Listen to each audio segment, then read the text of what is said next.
Welcome to Art Ed Radio, the podcast for art teachers. This show is produced by the Art of Education University, and I'm your host, Tim Bogatz.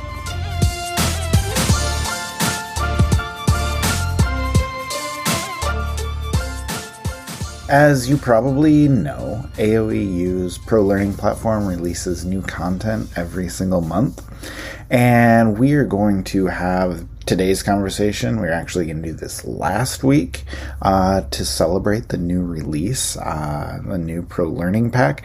But then we were interrupted by Jay-Z and Beyonce and Jean-Michel Basquiat. And that was cool. That was a fun episode. A lot of great stuff to talk about last week. Go listen to it if you haven't. But today we're going to get back to the original plan and chat about something even more exciting: formative assessment. Now, Lindsey Moss is going to be joining me today. Her new learning pack that came out last week is called Implementing Formative Assessment Strategies. And just like everything else Lindsey does, it is full of incredible information. She talks about how you can look at formative assessment strategy options and decide which ones are going to work best for you, your students, your classroom. She talks about how formative assessments can easily become part of your daily routine, with the emphasis on the easy part of that. She actually makes formative assessment manageable. And the other thing that I think was cool, she talks about how you can develop formative assessments using peer feedback and using self-assessments as tools, which I kind of wanted to get into a little bit more with her today also. But the entire pack is great. Like I said, Lindsey makes it easy. She has ideas that will actually work and actually be worth your time. But let's talk about some of those ideas, and let's talk about why formative assessments are so important to begin with. Let me bring Lindsey on now.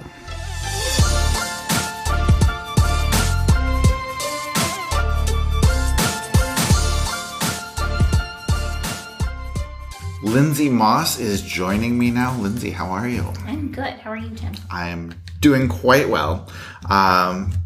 I'm looking forward to our discussion today, and I guess to start out with, I need you to convince me that I should care about assessment. So, I guess for everybody who's listening to this, we think of assessment, we know it's not glamorous, it's not a fun part of the job. There's a lot of negative connotations.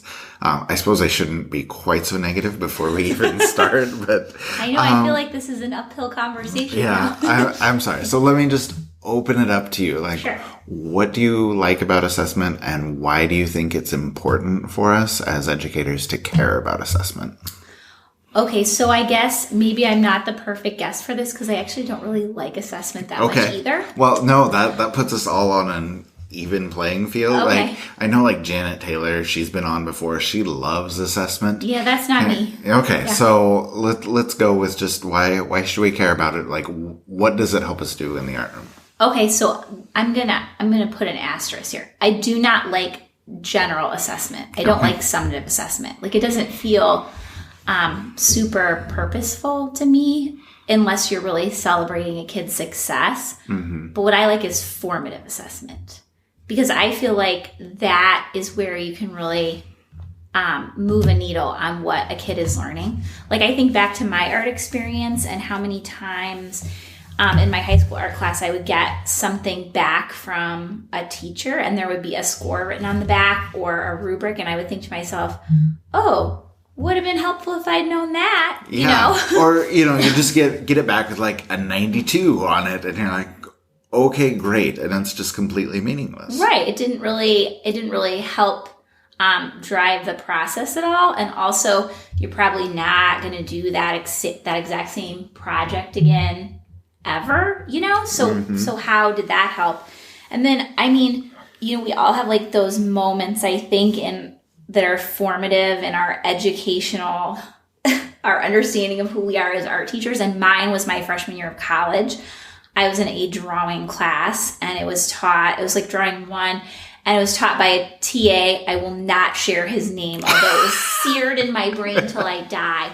And I was from like a really small central Illinois farm town, and my high school art class, while it was great, was maybe not as rigorous as some people's. And so my aesthetic sense was not as well developed maybe. And so this TA assigned us some absurd number of charcoal drawings of negative space, of still lifes. Okay. And I didn't really understand negative space because I hadn't been taught.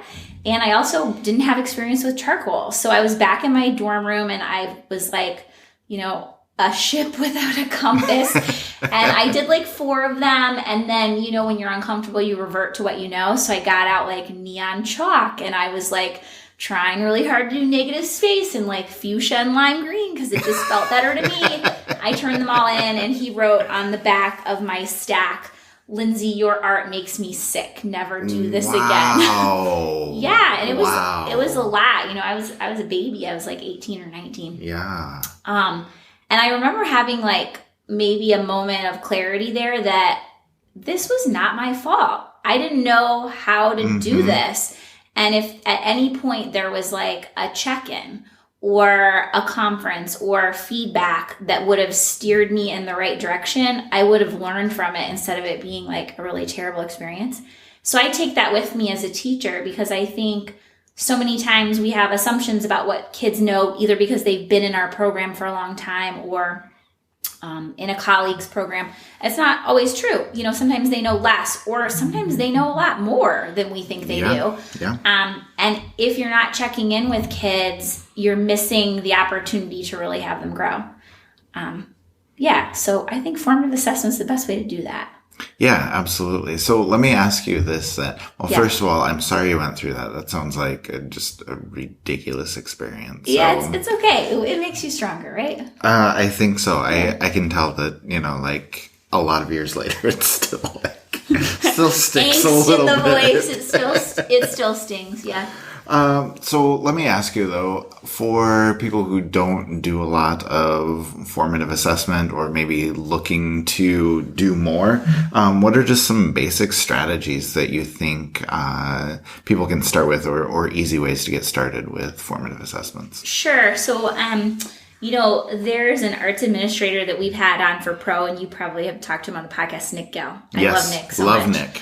And he's said a couple things to me over the years that have kind of stuck with me, but the one that I love that Nick said was formative doesn't mean formal. And I think like a lot of times that's where people get really hung up, that it needs to be like, you know, a pre-test or some really formal paper and pencil heavy thing. But I don't think that has to be the case at all. And I think a lot of people are doing informal formative assessment. They just don't really realize it.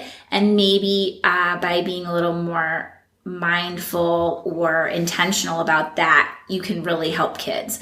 So, you know, I teach elementary and there's a whole host of techniques that you can use. There's, you know, informal assessment that teachers give to students, but another really powerful tool is student-to-student informal assessment, when you can have kids talking to one another and giving them suggestions for how to improve their work.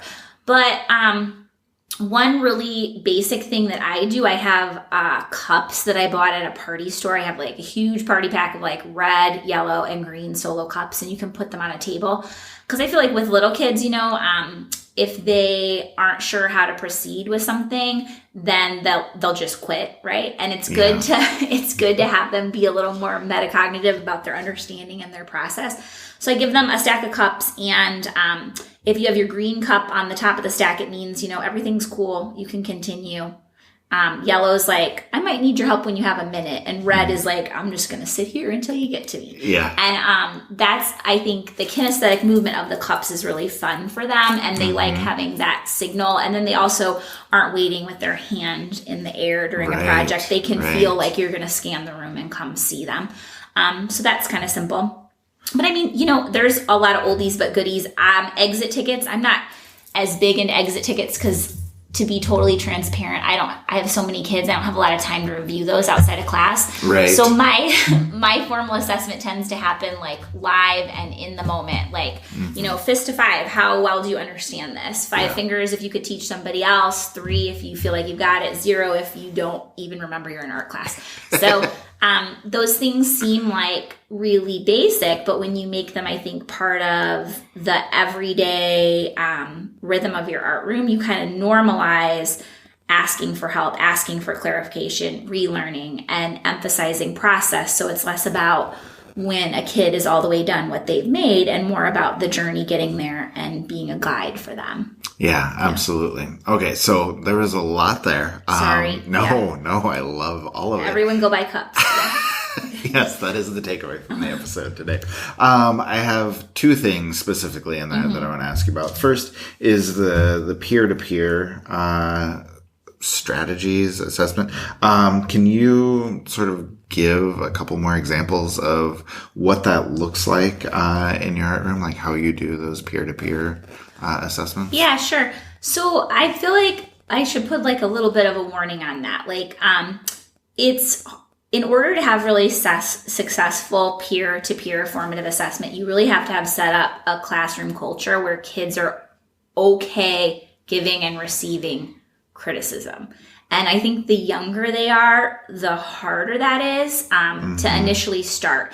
And once you kind of got a regular practice of that going, it gets easier over time. But I think in order to set that up, you need to have some really transparent conversations with your kids about SEL, about social emotional learning. And you really have to model for them what a good conversation looks like. And it can't just be criticism. So, I think probably educators are familiar with some of these structures where like it's a hamburger, like you give a hamburger bun of something that was really great. And then the meat is something you would change. And then the bun is another really great compliment. Yeah. Or I think another powerful phrase for kids is I wonder. So when you're talking about somebody else's art, you're not saying, I think you should change, or I don't like this. You're saying, I wonder what this would look like if you X, Y, or Z.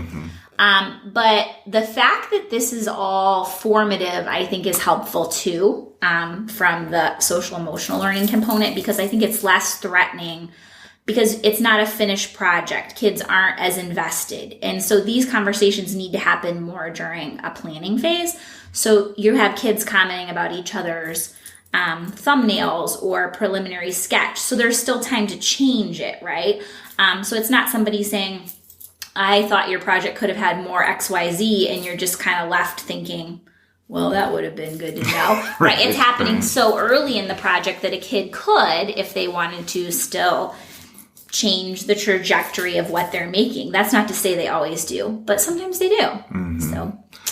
Okay, and then the other thing I wanted to ask you about was just how you do all of this at the elementary level where people have 300 or 400 or 600 kids. Like you talked a little bit about just the simple things like, the fist to 5 and things like that work. But do you have a couple other ideas on like how people can get started or, strategies that are manageable when you're seeing so many different kids? Sure. I think when you have like big class loads, less is more. So like if you introduce one strategy to all the kids and they get kind of familiar with it, it's the same idea, like why you don't rearrange your art supplies in the middle of the year because they can't be independent and do it on their own. If you teach them just 1 or 2 of these, I think that it becomes more manageable. So yeah, having a whole arsenal of like 40 different formative assessment ideas is great. But when you're dealing with little kids, if you can just pick 1 or 2 you like, teach that to the group, then over time they become more comfortable with it. And there's less and less you need to solve as a teacher logistically, and more they can give constructive feedback that's actually helpful.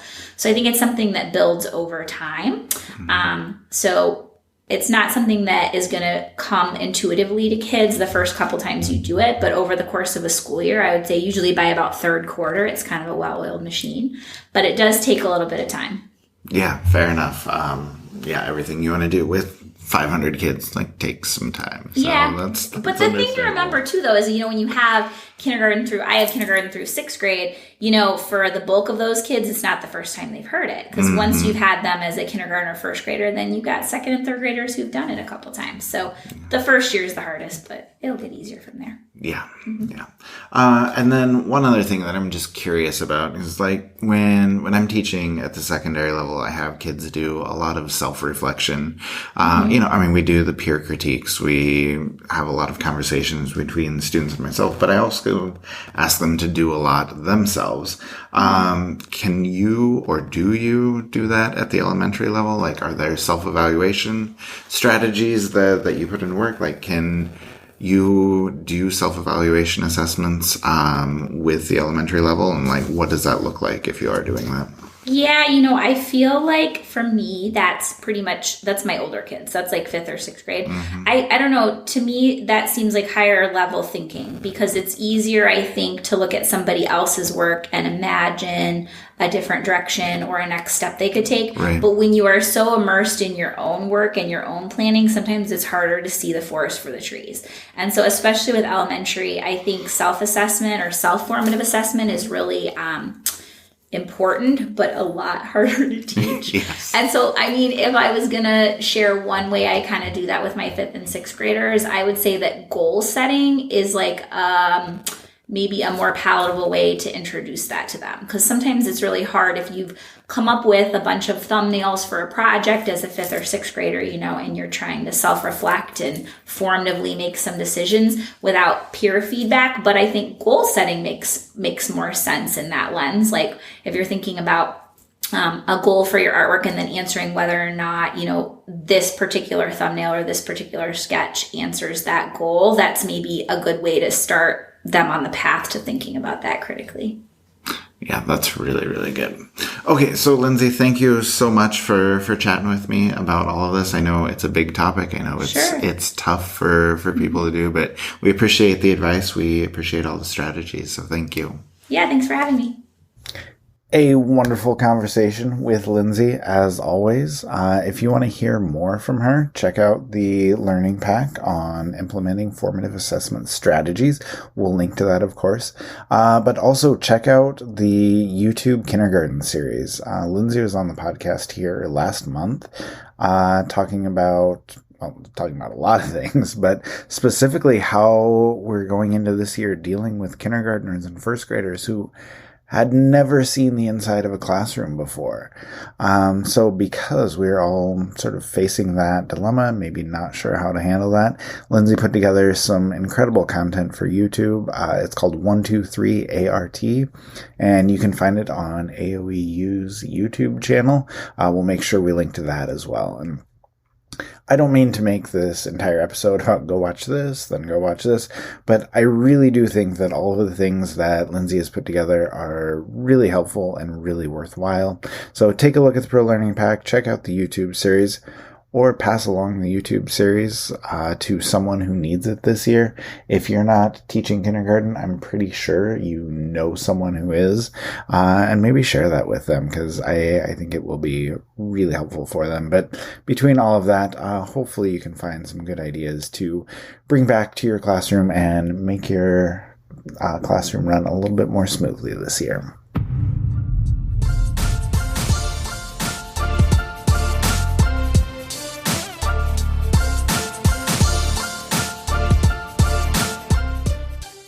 Art Ed Radio is produced by the Art of Education University with audio engineering by Michael Crocker. Thank you for listening, and we'll talk to you next week.